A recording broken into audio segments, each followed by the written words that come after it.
I'm Lee Newton. Welcome back to 20 Minutes or Less. And I'm Joe Beretta. Hey, thanks for joining us. We're in the screen.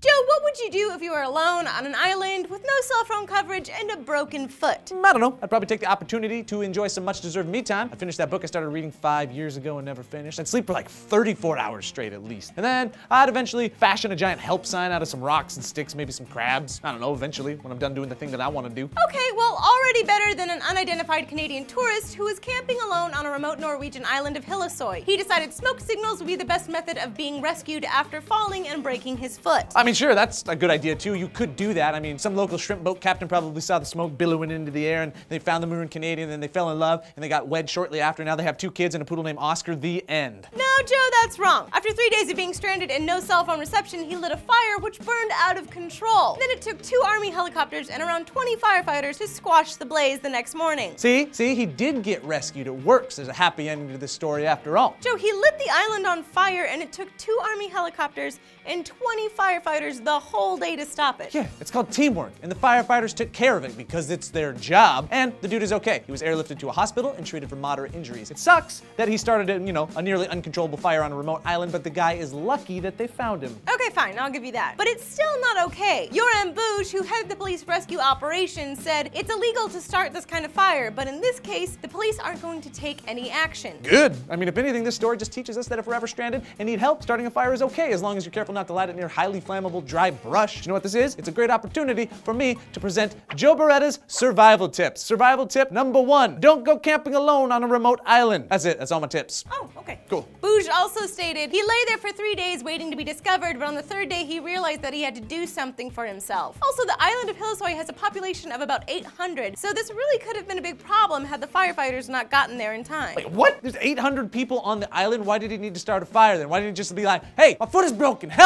There's 800 of you. One of you can spare the time to help me. Joe, it was a 178 square mile island and maybe he wasn't on a side that was heavily populated. Plus, his foot was broken. What would you have done? Maybe fashioned a splint out of my other leg so I could walk on my broken leg? I don't know. So guys, what would you have done to get off the island? Let us know in the comment section down below. Hey, and then if you could, please like this video and subscribe to our channel and then hit this annotation or go to SourceFed.com to check out the 5 stories of the day or anything we've covered at SourceFed, which is so many videos.